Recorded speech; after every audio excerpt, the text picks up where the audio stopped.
कृष्ण कृष्ण कृष्ण हरे हरे हरे राम राम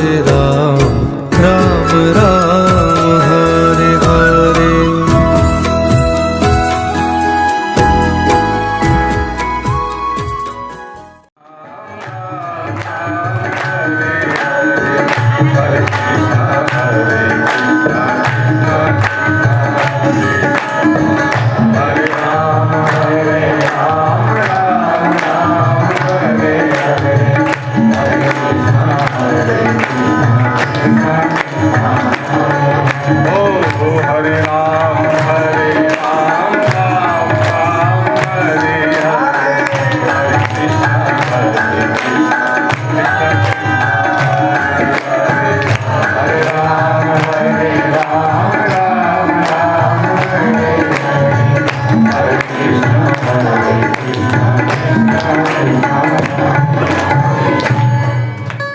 हृदय से अपने आप आशीर्वाद निकलेगा, अपने आप निकलेगा। आज आशीर्वाद हृदय से निकला करता है, ध्यान रखना।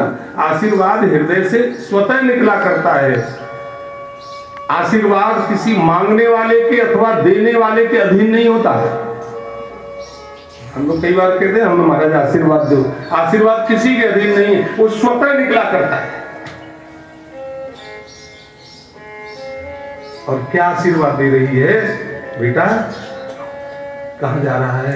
माँ तूने तो कहा था कि वन में भजन कर, भगवान दर्शन दे। माँ मुझे आशीर्वाद दो, मैं आपके चरणों में अपने आप आशीर्वाद। बेटा मैं आशीर्वाद दे रही हूं, तुझे भगवान जल्दी दर्शन दे दे। अब बता, अरे हमारा आधे से ज्यादा काम तो आशीर्वादों से ही बन जाता है।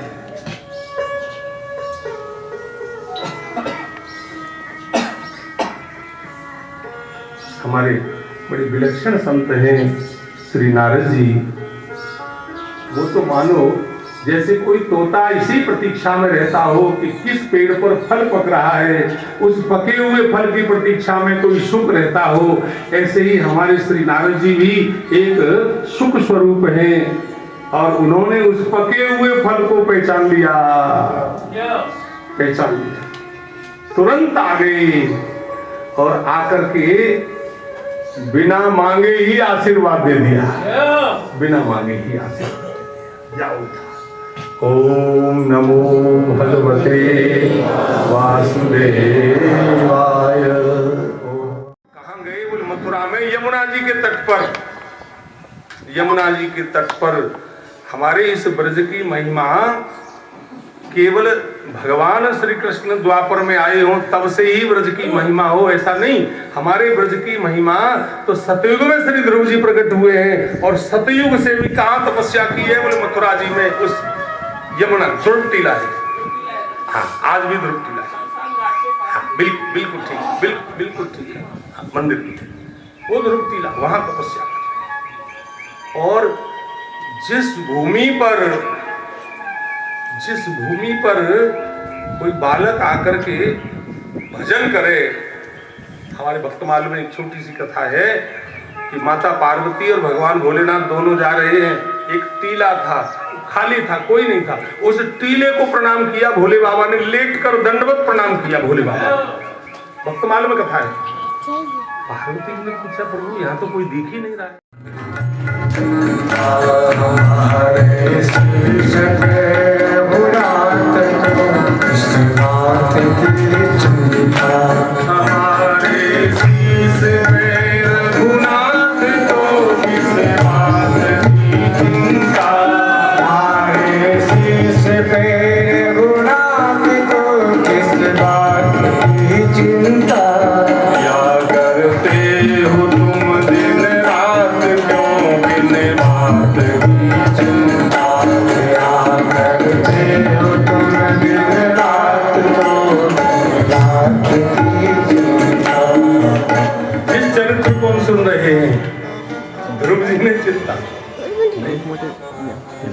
चिंता नहीं की।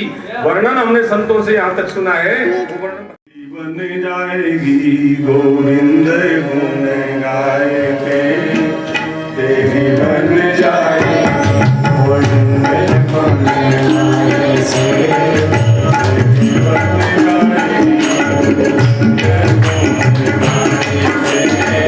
तेरी बन जाएगी गोविंद गुण गाए से गोविंद गुण गाए से गोपाल गुण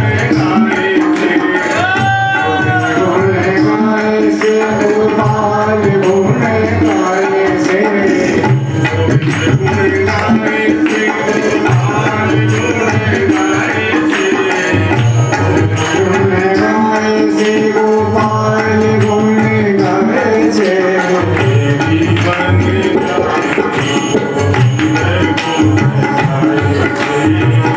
तेरी बन जाएगी गोविंद गुण गाए से तेरी बन जाएगी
गाए से गोपाल गुण गाए से गुण गाए से गोपाल गुण गाए से तेरी बन जाएगी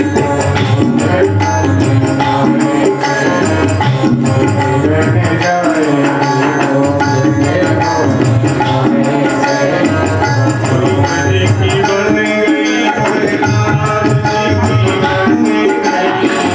द्रौपदी की बन गई प्रहलाद जी की बन गई प्रहलाद जी की बन गई प्रहलाद जी की बन गई गोपाल जी की बन गई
और आपके सामने उदाहरण मौजूद है जना भाई।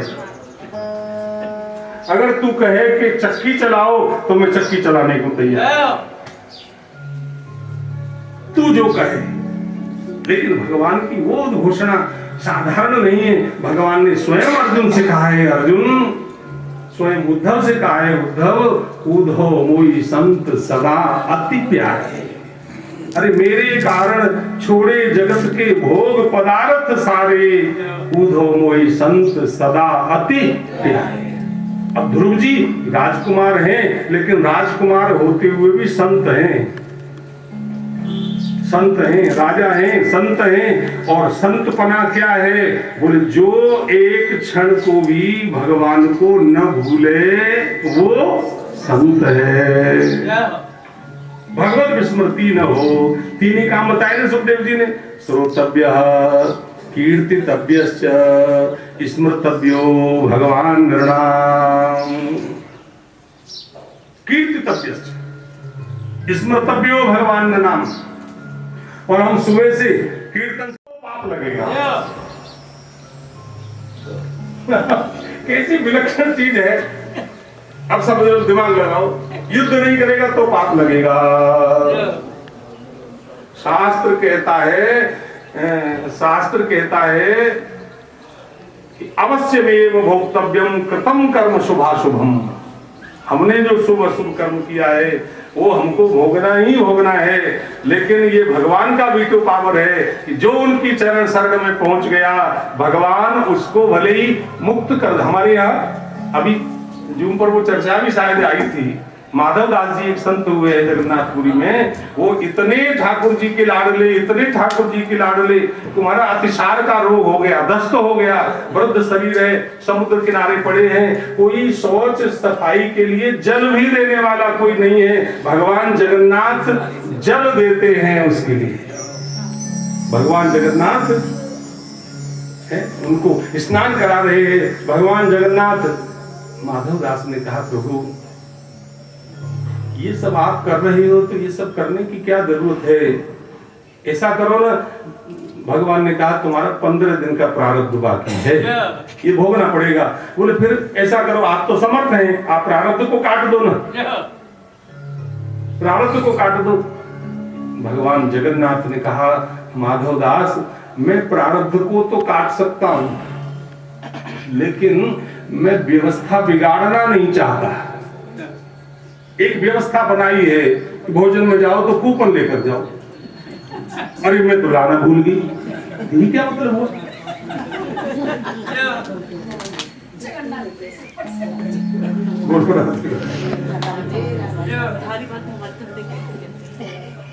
एक व्यवस्था बनाई है, भगवान कह रहे मेरी एक व्यवस्था है, अवश्य में वो भोक्तव्यम कृतम कर्म शुभाशुभम।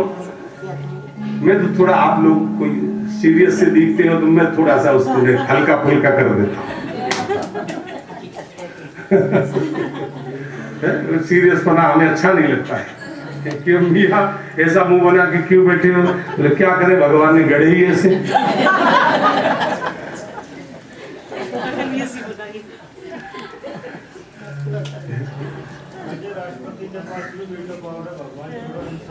हमारी आपकी चर्चा इस विषय में एक बार हो चुकी है।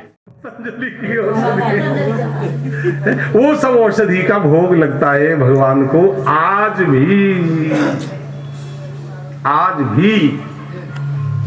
अच्छा, फिर एक संत का भाव बड़ा अच्छा लगा, तो भगवान बीमार हो गए भाई, तो फिर भक्त को कितनी पीड़ा हुई होगी। भगवान बीमार हो गए तो स्वाभाविक होता है भाई हमारा कोई अपना बीमार हो जाए तो हम चाहते हैं ना। अब वो तो परिस्थिति आप बनी है कि हमारा कोई अपना चला गया तो हम शमशान तक भी नहीं जा सकते। अब तो ऐसी परिस्थिति बन गई थी, हमारा अपना कोई चला गया तो दूर से देख लो, आपको स्पर्श नहीं करने दिया जाएगा। वो परिस्थिति बन गई, लेकिन टल गई ठाकुर जी कृपा से। अब भले ही वो एक भय पैदा किया जा रहा है कि तीसरी लहर, लेकिन अब लग नहीं रहा है क्योंकि सब डबल डोज ले चुके हैं। हाँ, ये तीसरी लहर चालू हो गई। क्या बात है, ये तीसरी लहर चालू हो गई। 1.5 साल से बंद पड़े थे, न कहीं जाना न आना, न कहीं महाराज, पूरा घरों में भी बिल्कुल। बच्चे भी कहने लगे थे अब मम्मी हर समय घर में, पहले तो भी बरसाने जाती थी और वहां जाती थी, और आजकल हर समय घर में। बहू भी कहती है कब जाओगे। मोहल्ला पड़ोस में कह रहे थे। हाँ, यहाँ भी डरे स्वाभाविक है, नहीं डरना स्वाभाविक है, इसके लिए हम मना नहीं करते हैं। लेकिन वो भगवान जगन्नाथ बीमार हैं और हमारा मन करता है कि हमारा अपना कोई बीमार हो तो हम एक बार उससे मिलें। कर कोई कुछ नहीं लेता है, लेकिन अपने से मिलने का एक रिवाज है, एक परंपरा है। तो सब लोगों के मन में ये था कि भगवान जगन्नाथ बीमार हो गए हैं तो अब उनसे कैसे मिलें। लेकिन भगवान की दयालुता देखो, भगवान ने कहा तुम मेरे पास मिलने के लिए मत आओ, मैं रथ पर बैठकर सड़कों पर घूमूंगा, तुम सब मुझसे मिल लेना। मैं रथ पर बैठकर पूरी सड़कों पर, वहां पूरी यात्रा, रथ यात्रा निकलेगी, तुम सब मिल लेना। आप देखो लाखों लोग उस रथ यात्रा में भगवान से मिलने पहुंचते हैं। एक रथ का स्पर्श हो गया, हमने तो उस रथ को रोज ही स्पर्श किया था। ये महिमा देखो, ऐसे भगवान जगन्नाथ जी बीमार होकर के स्वस्थ हो गए, तब सबको संतोष हुआ कि अब भगवान ठीक हो गए। सबने दर्शन कर लिया, सबने देख लिया। निवेदन ये था कि ध्रुव जी महाराज राजा हैं और अब तो पूरे राज्य में केवल भगवत भक्ति, जैसे वृंदावन के लिए आया है ना, भक्ति नृत्यति यत्र च सर्वत्र भक्ति रमण करती है, ऐसे ही ध्रुव जी के राज्य में सर्वत्र भगवान की भक्ति नाच रही है, खूब नाच आनंद से। ध्रुव जी की और फिर संसार में लगने वाला फीका पड़ जाता है और भगवान में लगने वाला चमक जाता है, चमक जाता है। हमारे ये गाते थे पहले, आजकल नहीं गाते। मेवाड़ी राणा भजन से लागे मीरा मीठी, मेवाड़ी राणा भजन से लागे। एक भी आप ऐसा बता दो जिसको मीरा अच्छी नहीं लगती हो, एक भी उदाहरण बता दो, एक भी उदाहरण जिसको मीरा अच्छी नहीं लगती हो, जिसको तुलसी अच्छे न लगते हो, जिसको कबीर अच्छे न लगते हो, जिसको रैदास अच्छे न लगते हो, जिसको नामदेव अच्छे न लगते, एक भी बता दो आप, एक भी उदाहरण बता दो, एक भी नहीं है। क्यों? क्योंकि वो भगवान में लगे। अब बताओ इससे ज्यादा सूत्र और क्या चाहिए?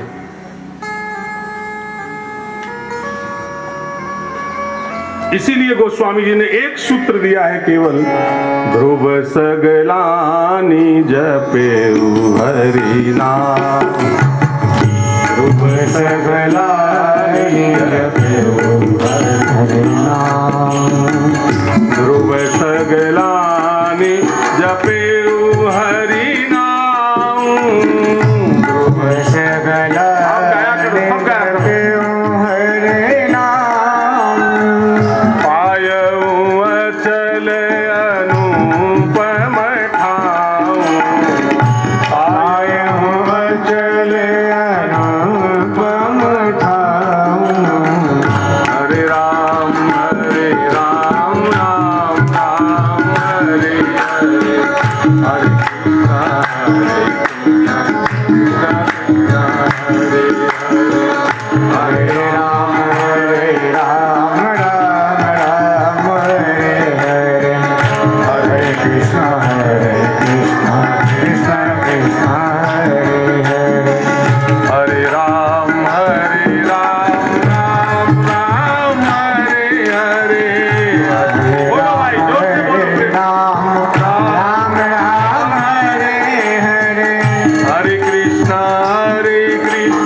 मेरा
स्थल मेरा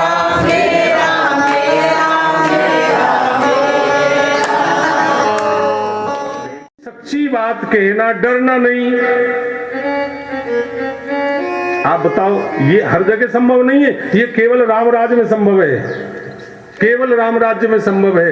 डरना नहीं, किसी से भी नहीं डरना, क्योंकि वर्तमान परिस्थिति में जैसे निर्णय कोई होता है तो वो वोट से होता है, और राम राज्य में जो निर्णय होता है वो लोकमत से होता है।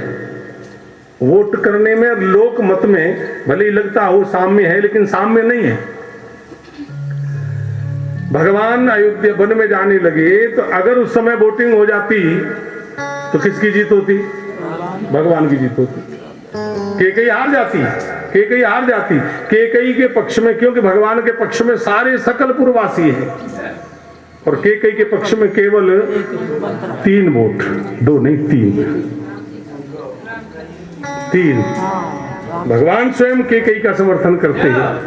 केकई का खुद का वोट होता और एक वो कुब्जा कुबड़ी, उसका वोट मंत्रा, उसका वोट मिलता। यहां राम राज्य पर बैठने के बाद, सिंहासन पर बैठने के बाद कह रहे हैं, जो अनीति कछु भाषो भाई, जो अनीति कछु भाषरे भाई। आप ये पंक्तियां दोहराया करो, ये साक्षात वेद मंत्र हैं। वेद मंत्र भी फीके हैं इनके सामने। ये वो मंत्र हैं जो भगवान भोलेनाथ ने साक्षी किया है, सत्यम शिवम।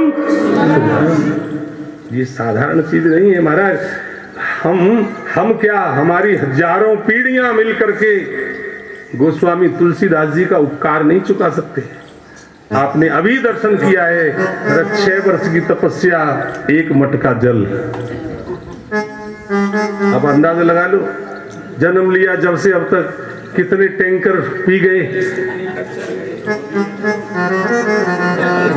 कितने ट्रक हरी सब्जियां चर गए। लगाओ अंदाजा।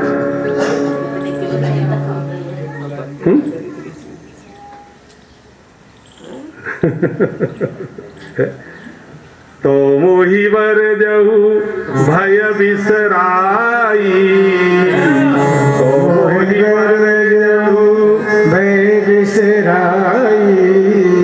तो मुझे टोक देना, जो अनीति, अगर मैं कुछ गलत बोलूं, अब राजा ऐसा बोल दे मैं गलत काम करूं तो तुम मुझे टोक देना। कितना आश्वासन प्रजा को मिलता था। और आगे की पंक्ति, यद्यपि कोई नई पंक्ति नहीं है, बहुत बार सुनी है, अनेक बार सुनी है। बड़े भाग मानुष तन पावा, बड़े भाग मानुष तन पावा, सुर दुर्लभ सब ग्रंथ निगावा, सुर दुर्लभ सब बड़े भाग, बड़े भाग, बड़े भाग पाइव सतसंगा, बड़े भाग मानुष तन पावा। देखो ये जैसे कहे ना, ये बड़े भाग की बहू है, ये बड़े भाग का है व्यक्ति ये। और हमारे ब्रज में तो बड़ी बहू, बड़े भाग और बड़ी बहू तो आज प्रकट हो गई। वैसे भी बड़ी है? तो देखो, तो लीला में आज और देख लो, और प्रकट हो गए। और कितनी बड़ी है, सामने से और ले लो। कितनी बड़ी है आप बताओ? 11.5 महीने, 11.5 महीने बड़ी, 11.5 महीने बड़ी। और हम आपको कितने समय कब फल देगा पता नहीं, ये भगवान की व्यवस्था है। लेकिन वो भगवान क्या कह रहे हैं, बोले साधन धाम मोक्ष करी। ये जो शरीर है, इस शरीर से साधन किया जा सकता है। आप बताओ, हम लोग यहाँ कथा सुनने आ गए, हम लोग, कुत्ता कार में बैठ सकता है, कुत्ता हवाई जहाज में बैठ सकता है, कुत्ता यहाँ की कथा सुन सकता है? वो कर नहीं सकता, नहीं, वो प्रारब्ध बस जैसे बंदर आ गया, वो एक अलग चीज है, वो अलग। अभी कल परसों एक वीडियो देखा था हमने, क्योंकि भगवान भोलेनाथ के मंदिर के 108 परिक्रमा वो नांदिया लगाता है, जहां भी हो, लेकिन 108 परिक्रमा वो नांदिया बिल्कुल शांत भाव से। 108 परिक्रमा नियत समय पर रोज कितनी माताएं मंदिर में आ रही हैं, जा रही हैं, लेकिन वो नादियां परिक्रमा लगा रहा है। ये क्या है? बोले ये प्रारब्ध से तो नादिया बन गया, बैल बन गया, जो भी बन गया, लेकिन उसकी ये पारमार्थिक कमाई जो है, अभी आगे वही कथा हम सुनने वाले दूसरी मीटिंग है। भरत जी के जड़ भरत जी के चरित्र में हम वही चीज सुनने वाले हैं। ये प्रारब्ध की कमाई, वो कमाई और किसी शरीर में नहीं हो सकती है। वो कमाई केवल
Krishna